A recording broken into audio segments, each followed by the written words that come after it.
திருநங்கைகள் நலன். திருநங்கைகளின் தன்மான வாழ்விற்கு உதவிடும் நோக்கத்தோடு அவர்கள் சுயமாக தொழில் செய்வதை ஊக்குவிக்க இந்த அரசு மானியம் வழங்கி வருகிறது. திருநங்கைகளுக்கு அதிகாரம் அளிக்கும் வகையில் அவர்கள் ஊர்காவல் படையில் சேர்ந்து பணி செய்திட வழிவகை செய்யப்பட்டுள்ளது.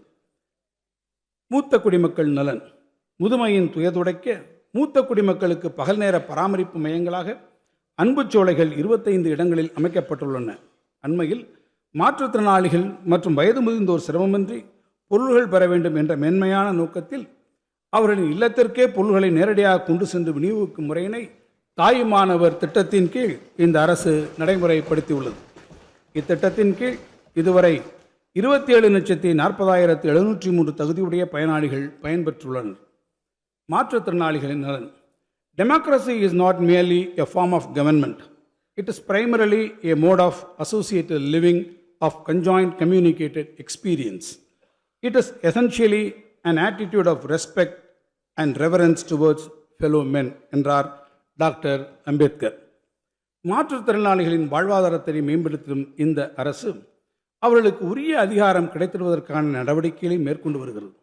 நாட்டிலேயே முதன்முறையாக உள்ளாட்சி அமைப்புகளில் மாற்றுத்திறனாளிகளை உறுப்பினர்களாக நியமிக்கும் வகையில் தமிழ்நாடு ஊராட்சிகள் சட்டம் 1994 மற்றும் தமிழ்நாடு நகர்ப்புற உள்ளாட்சி அமைப்புகள் சட்டம் 1998 ஆகியவற்றில் உரிய திருத்தங்களை தமிழ்நாடு அரசு கொண்டு வந்துள்ளது.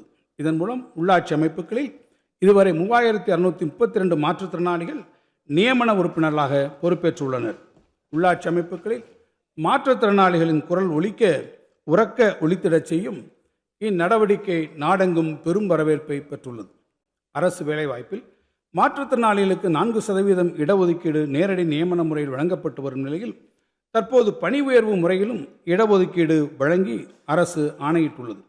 தங்களை தாங்களே பராமரித்திட இயலாத மாற்றுத்திறனாளிகளின் குடும்பங்களுக்கு மாதந்தோறும் 2000 ரூபாய் பராமரிப்பு தொகையாக வழங்கப்பட்டு வருகிறது. மேலும் மாற்றுத்திறனாளிகளுக்கான மாதாந்திர உதவித்தொகையினை 1000 ரூபாயிலிருந்து 1500 ரூபாயாக அதிகரித்ததன் மூலம் 8,52,680 மாற்றுத்திறனாளிகள் பயனடைந்து வருகின்றனர்.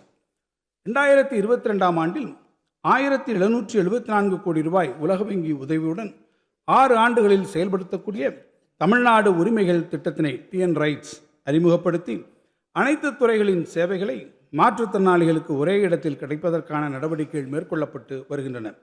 புற உலக சிந்தனை இல்லாதவருக்கு ஒருங்கிணைந்த மறுவாழ்வு சேவைகளை வழங்கிடும் வகையில் உயர்திறன் மையம் ஒன்று சென்னையில் அமைக்கப்பட்டுள்ளது.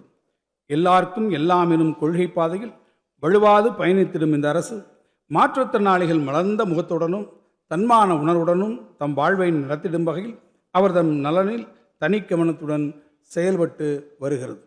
மாற்றுத்திறனாளிகள் நலனுக்கு 2021-22 ஆண்டில் 814 கோடி ரூபாய் ஒதுக்கீடு செய்யப்பட்டது.